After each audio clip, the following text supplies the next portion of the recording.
News में खबरनि जो सिलसिलो जारी है। तव्हांखे खिपरे मां ख़बर ॾींदा आहियूं त खिपरो जे गरीबाबाद पाड़े में म्यूनिसिपल अमले जी लापरवाही काफ़ी ॾींहंनि खां गंद न खणण सबबि पाड़ो गंदगी जो ढेर बणिजी वियो आहे। टुटल नालियूं हुजण सबबि नालियुनि जो गंदो पाणी गली जे रोडनि ते बीहण सबबि पाड़े जा रवासी परेशानी में मुब्तला थी विया आहिनि। गरीबाबाद पाड़े में गंदगी न खणण तोड़े टुटल नालियूं तामीर न करण सबबि रवासियुनि जो शौकत अली जट, आसिफ जट, पवन महाराज, नंदलाल ओडाणी जी अॻवानी में TMO खिपरो ऐं चेयरमैन म्यूनिसिपल कमेटी खिपरो ख़िलाफ़ एहतिजाजी मुज़ाहिरो कयो। मुज़ाहिरे खे ख़िताब कंदे रवासियुनि जो चवणु हो त TMO खिपरो कहिड़े टाइम अचे थो का ख़बर न आहे ऐं चेयरमैन सदाईं कराची हुजे थो। हिते असांजो को बि ॿुधण वारो न आहे। पाड़े में गटरनि जो पाणी बीहण सबबि तोड़े काफ़ी ॾींहंनि खां गंद कचिरो न खणण सबबि मुख़्तलिफ़ बीमारियूं पखिड़िजी पियूं आहिनि। इन्हनि मुतालबो कयो आहे त नायल TMO खे हटाए गरीबाबाद जी सफ़ाई कराए टुटल नालियूं ठारायूं वञनि, न त ॿीहर एहतिजाज कयो वेंदो।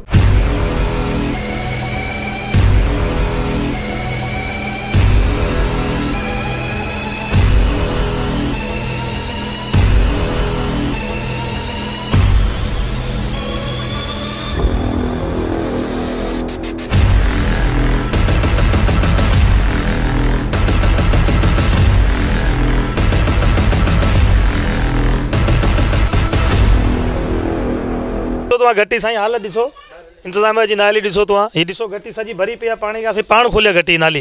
अॼु छुट्टी जो ॾींहुं भंगी कोन आहे, भंगी रोज़ ईंदो आहे, कमु कंदो आहे, पर अॼु भंगी न आयो, रोज़ भरी हूंदी आहे घटी, रोज़ ईअं भरंदी आहे।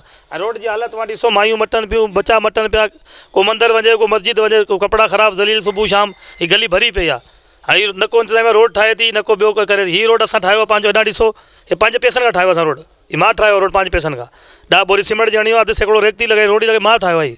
हुनखे बि पटी विया, पैप विछाए पटी विया रोड खे बि, हुनखे पोइ को सीमेंट कंहिं न विझो आहे। हीअ तव्हां पाण ॾिसी वठो। हाणे ॿार बच्चा परेशान, ॾिसो ही बच्चो अचनि पिया, कीअं ज़लील पिया थियनि ॿार अचनि वञनि पिया। महिरबानी करे इंतज़ाम गली घटी जे बारे में सोचो कुझु। असल इहो बाबा आउं रहिया थो कराची, असल ॻोठ मुंहिंजो इहो ठीकु आहे न। मुंहिंजी माउ हाजण आहे, ही भाणिजो आहे मुंहिंजो, अचणु वञनि था परे पासे असीं मटूं था, को सहूलियत कोन्हे हिते, घटी भरी पई आहे। मोकल अॼु कोन, सुबुह बि राति पाणी भरियलु, कल्ह बि पाणी भरियो, डेली पाणी भरंदो हिते। तव्हां महिरबानी करे असांखे चवंदा आहियूं, जो खिपरे जा चेयरमैन आहिनि, खिपरे जा चङा मुड़ुस आहिनि, असां हुनखे अपील था कयूं, महिरबानी करे असांखे सहूलियतूं ॾी जाए। असांखे सहूलियतूं खपनि, ॿियो कुझु असांखे को मुतालबो कोन्हे असांजो, असांखे रुॻो सहूलितूं खपनि बसि। मसइला त खोड़ सारा आहिनि, पर असांखे ॿियनि सां वास्तो कमु कोन्हे। असांजो मसइलो आहे असांजी मेन गली जो गली में तमामु नालियुनि जो पाणी सॼो रोडनि ते अचो वञे हली, ऐं बच्चा असांजा किरनि, उन्हनि मंझि मच्छरनि जी हई लॻी पई आहे। असांजे ॿारनि खे मलेरिया त छॾे ई कोन थो, ज़ुल्म में पिया आहियूं असीं। असांखे हितां वोट वठी विया, असांखे वाइदा कया, तव्हांखे असीं रोड ॾींदासीं, तव्हांखे असीं रस्ता ठाहे ॾींदासीं, न असांखे रोड मिलियो। नालियूं ॾिसो, नालियुनि जो सॼो पाणी रोडनि ते अची वञे थो। असां कहिड़ो ॾोह कयो, असां ॾोह इहो कयो असां वोट ॾिना, ॿियो असां छा करियूं। रोड ही ॾिसो, ही पाणी वाणी सॼो भरियो पियो आहे। ही नंढो ॿार वीचारा ॾिसी कीअं पियो टुपनि, ॾिसो हालत ॾिसो रोडनि जी। घटि में घटि रोडनि जी त हिफ़ाज़त करे। ही ॾिसो, ही इंटू ॾिसो हीअं पियो आहिनि, या केरु लेडीज़ अचे या माई अचे, उन्हनि खे परेशानी कोन थींदी। ही ॾिसो छा हालत आहे। को हिते न को स्वीपर अचे थो, न को हिते को सफ़ाई आहे, न का हिते गली जी सहूलियत आहे, न का ॿी आहे, न रोड न रस्तो आहे। पहले हुयो हिते, पर हाणे न आहे हिते का बि। सीवरेज जो निज़ाम बिल्कुलु ठप आहे।